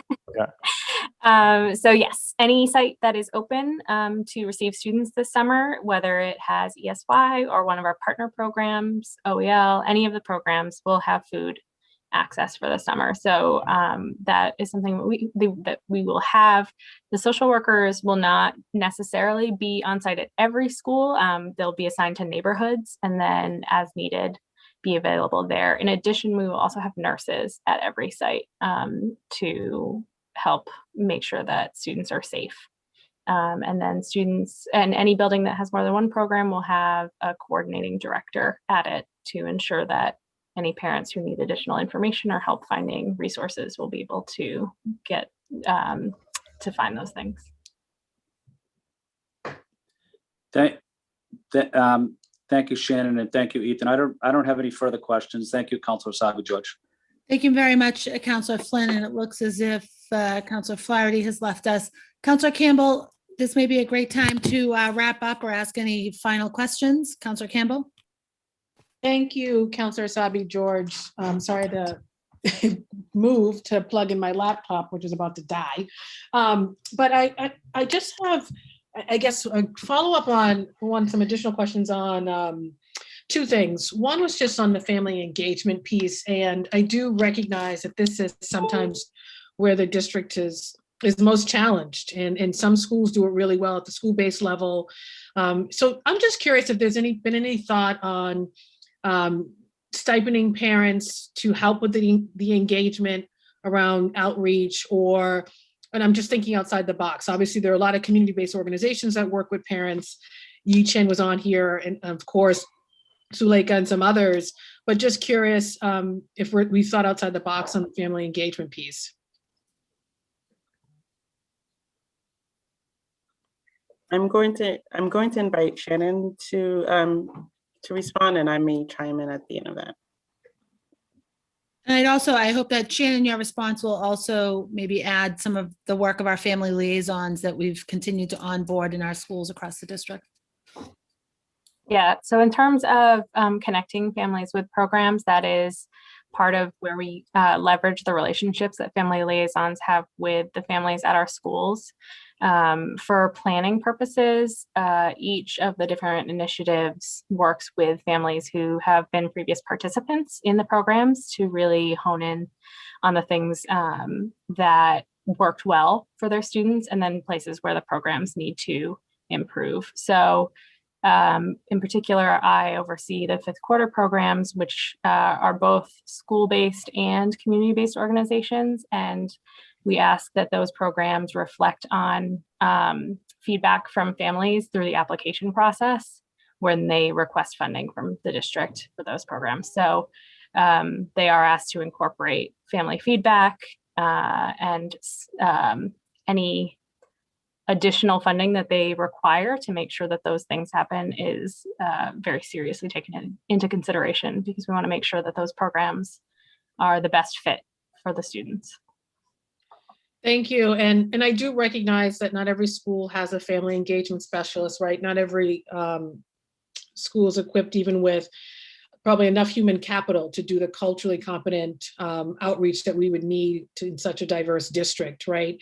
So I just do think this is an opportunity. We have a lot of folks, frankly, who are unemployed, and sort of thinking outside the box on ways in which to maximize participation from families in the programs that we are going to offer over the summer in particular. So it was just a thought. And then lastly, I appreciated some of the comments earlier in the hearing around curriculum, which is a larger discussion, of course, for the district, but really looking at the summer and how we can be incorporating anti-racist curriculum and other opportunities, given what, not just what we're talking about locally, but frankly, what we're talking about nationally. It's a trying time for all of us if you're watching anything with respect to what is happening with police brutality in this country. And so I do think there have been a lot of calls from families and students to really think about our curriculum. And so just wanted to give kudos to folks on the Zoom who are really being intentional around the curriculum piece. So thank you. I will wrap up and just, thank And we do have public testimony, so don't get too wrapped up. So you want, so I'll wait then. For our final questions. Okay, very good. But any other final questions at this point before we get to? No, I'll go to public testimony. Right, and then we'll come back if there are additional questions. Want to make sure that we are, so I'm gonna welcome in Edith Bazile and our other. I do see that there is a, one second, sorry, just make sure. So I have Lady Casano and Edith Bazile who would like to offer some testimony. There is one other person in the panelist group that may want to offer testimony. If you do, please raise your hand. And I'll start with Lady. Welcome. Hello, good afternoon. Thank you for having me. Well, good evening now, I guess, Boston City Councilor. My name is Lady Quiseno, and I am an outreach director at Educators for Excellence in Boston. We're an education nonprofit that works to ensure educator voices and include also policy-making decisions. I'm a former educator who once taught in Lawrence, Massachusetts, and became a student advocate for Chelsea Public Schools. And I also went to BPS, Boston Public Schools. And I'm currently an organizer and an East Boston resident and advocate. And I'd like to thank you for creating this space to discuss student learning during the current pandemic. As an active member of the East Boston community, here's what I have heard. Educators, students, and parents alike, I've spoken to all of them, and are all overwhelmed by the pandemic for several reasons. Firstly, there is a tech literacy gap that has impacted the learning environment and academic performance of students. Second, East Boston is composed of many Central and South American immigrants who are working class, may have language barriers, and unfortunately, many did not receive a formal education. And as a result of such, they do not have the abundance of resources that more privileged communities do to aid their students' learning. Third, the parents have to work in order to navigate these learning systems that's disproportionately disenfranchising them and marginalizing them further. On top of this, there is hyper gentrification happening all over Boston, particularly East Boston as well. And there is housing and job insecurities for these vulnerable residents, and that is also impacting the learning environment, the home environment, the safe environment that the students need in order to process the information that they're learning and actually do something with it. It is clear that we need to be working overtime to reach and speak with parents and students in East Boston and other similar neighborhoods to meet them where they're at and to assess how to best help. I also want to elevate, no, we have been discussing this already, but I want to elevate the voices of our E4E Boston BPS educators who teaches in Roxbury. And here's what she had to say on this topic. And why teachers must be at the table in the forefront of any solutions regarding this. This should be absolutely a time for teachers to talk about next steps.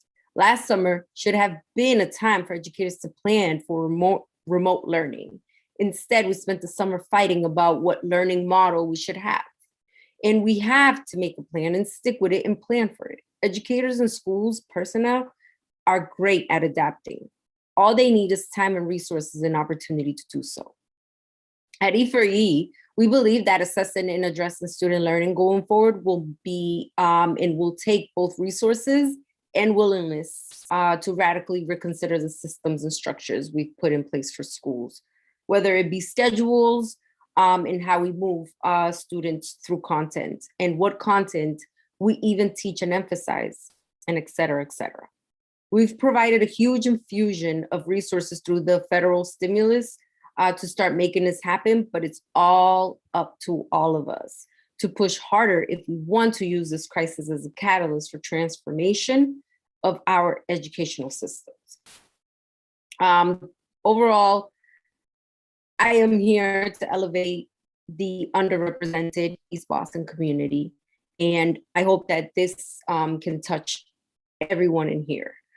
Because the families here, the students here are going to be deeply impacted like many areas of Boston. So the immigrant ELL population here really needs the city's support and help and empathy as well. Thank you again for creating an opportunity to hear all of these different ways that the pandemic has impacted students and their families, and we look forward to continuing to have these conversations. Thank you, lady. Thanks for joining us. Edith, welcome. Thank you so much, Councilor Isabi George, and thank you, Councilor Campbell and Councilor Mejia for having this event. I didn't find out about this hearing until a few minutes before it started, so I don't necessarily have a statement, but I do have some things that I'd like to say. First, I want to thank Dr. Filippo Pear for her explanation of how summer is being structured, particularly with regard to summer learning, and especially the summer opportunities for jobs and internships with PIC, which is a strong partner of Boston. So it's wonderful to hear that some community agencies and immigrant communities are being contacted who don't feel comfortable necessarily meeting directly with the district, but their input is being gathered, as well as the information that's gathered from school leaders around parent concerns. I would also like to echo that it's really important, since learning has been happening in the home, for some additional outreach to happen with parents as well as students. So I think Councilor Mejia talked about that, as well as Suleika. I want to talk today, and so my name is Edith Brazil. I'm a BPS graduate. I'm a longtime BPS teacher and administrator. I'm the mother of a BPS graduate, and I'm a grandmother of a current BPS student who is in first grade with autism. So today I want to talk about special ed, because I think we have a problem here, particularly with regard to equity issues. There has been racial equity issues in special ed in terms of access. Bringing in my own personal narrative, I will tell you that in my granddaughter's IEP meeting, when I brought up compensatory services, I was directly told that it was not appropriate to talk about compensatory services within the IEP team meeting. And I did report that directly to the special ed department and got no response. So there is a problem. I've had some training, some workshops with parents that I facilitated who didn't know about compensatory services. So I would venture to say that based upon my own personal experience, as well as parents of color, that they don't either know that compensatory services are available or they are being denied compensatory services for their children. So my first question would be, what is, or whether the racial equity tool is being used to ensure there is some equity around getting the word out, but also when parents bring up compensatory services. I've also been told by some BPS staff that they have been told at the school level not to discuss compensatory services unless parents bring it up. So that's a real problem that needs to be addressed.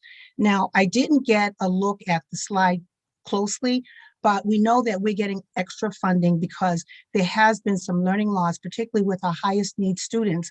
So I think I saw a $7 million figure, and that's money that is being provided, but that money is short. It's not going to last forever.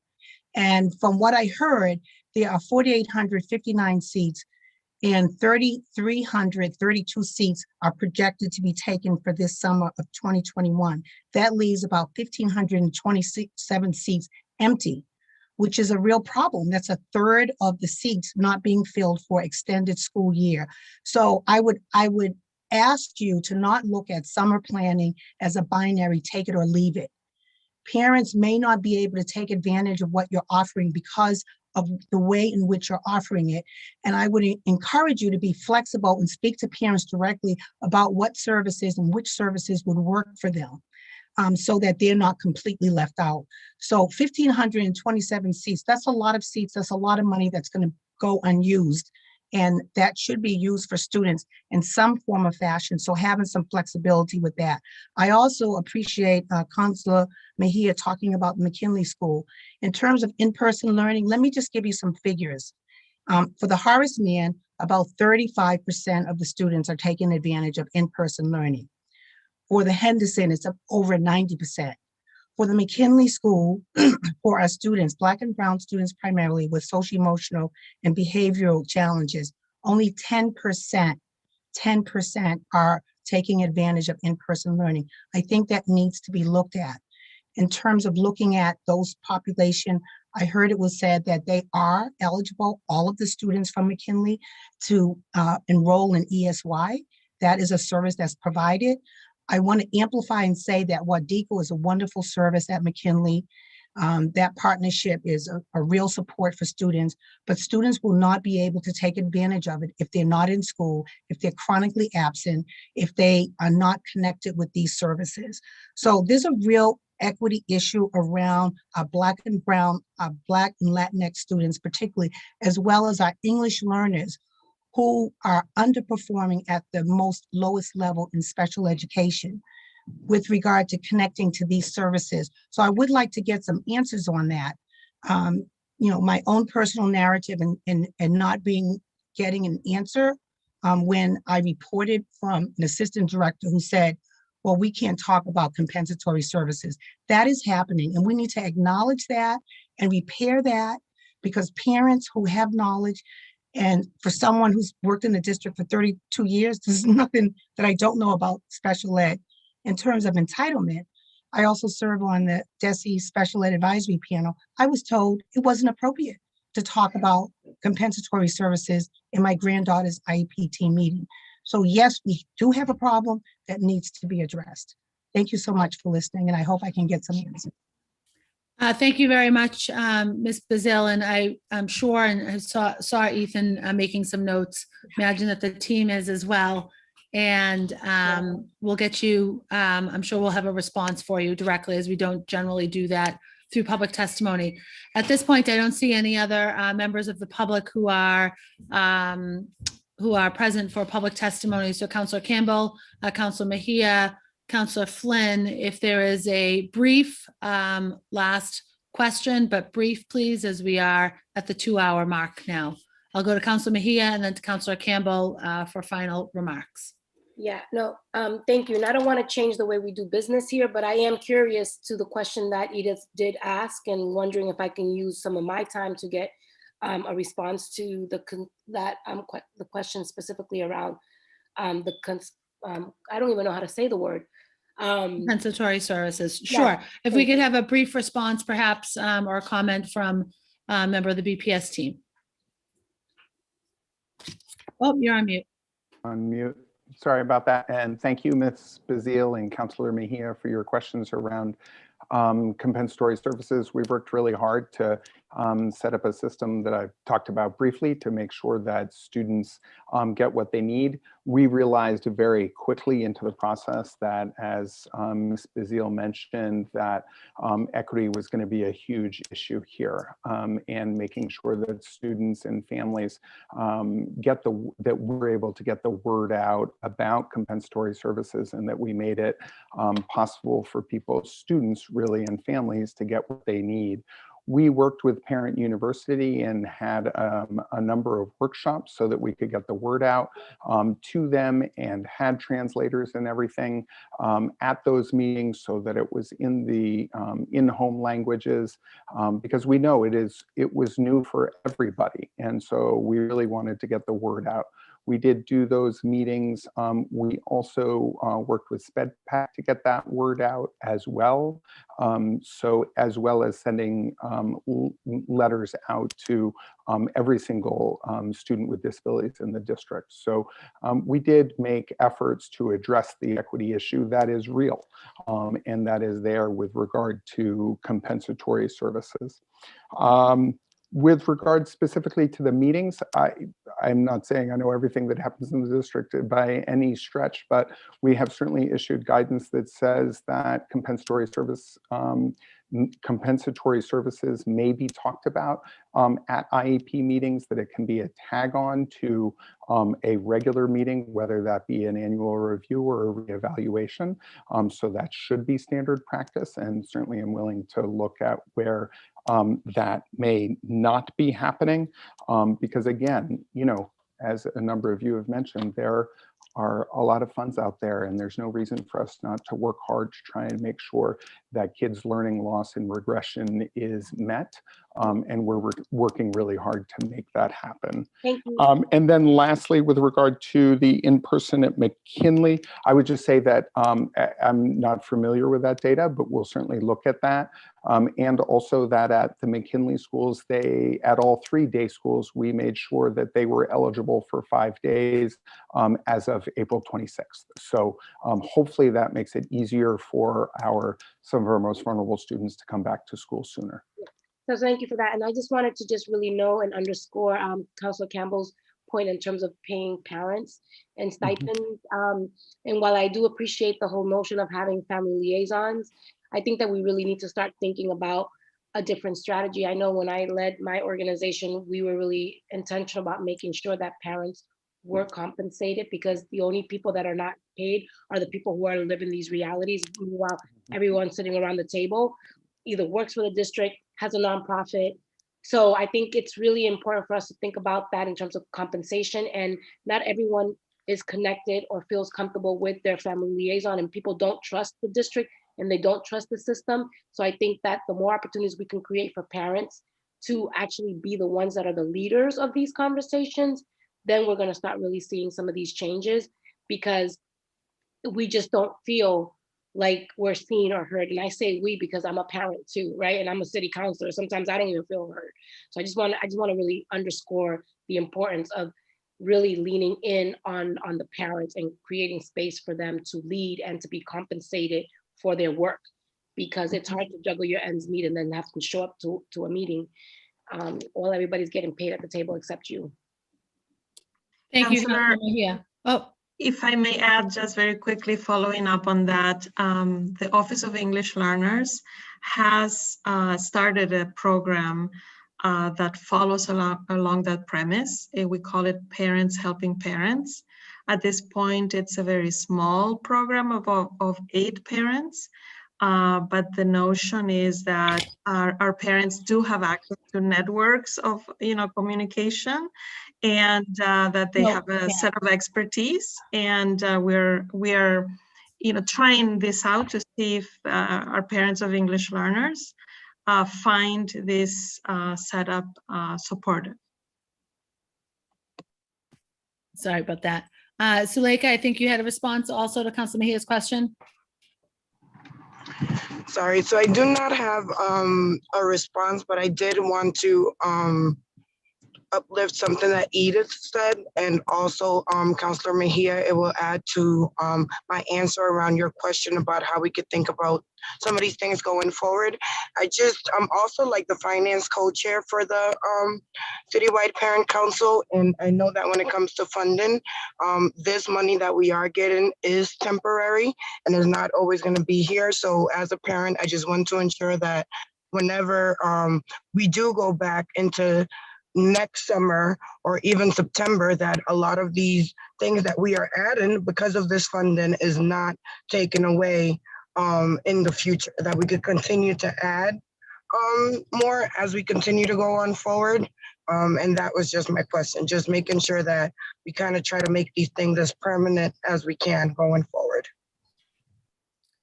Thank you very much, Suleika. And I think this is probably the best time to wrap up. Councilor Campbell, you have final remarks today. Thank you, Councilor Sabi George, and thank you to my council colleagues for joining. And thank you to folks from the administration, as well as folks in the community, not only on the panel, but also public testimony. And Edith, I appreciated you as well. And I think it was Lady, the previous teacher, it's talking about East Boston and her experience. Clearly, there's still more work to do, and we don't have that much time. Before you know it, the summer obviously will be here.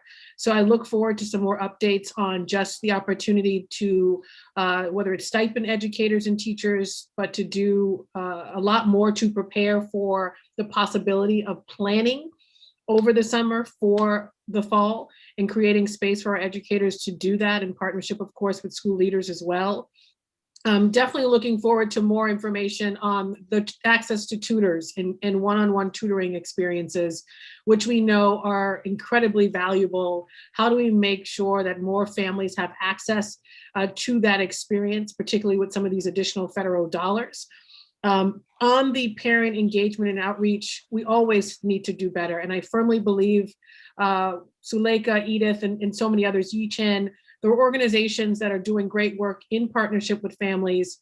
Of course, parents want to be a part of the solution as well. And I think there's an opportunity to think about investing more in this work. Sylvia mentioned this incredible program. That's critical when you think about English language learners and how you reach those parents and how you share networks. Special needs students, the same thing. How do we invest more dollars into these types of programming to do a better job in terms of community engagement? How do we invite these organizations and parents to be a part of the planning at the beginning versus later, and to do that in partnership with the district in the beginning? I think it's critically important. And then lastly, I will say, I absolutely agree with Suleika. These investments are critically important. There has to be a way to make sure they're permanent and sustainable. So thank you. I look forward to continuing the hearing. Thank you, Councilor Sabi George, and thank you to all the panelists. Continue to stay safe. Thanks. Thank you very much, Councilor Campbell. And with that, we will adjourn the rest of this meeting. Thank you all. Have a great afternoon. Thank you.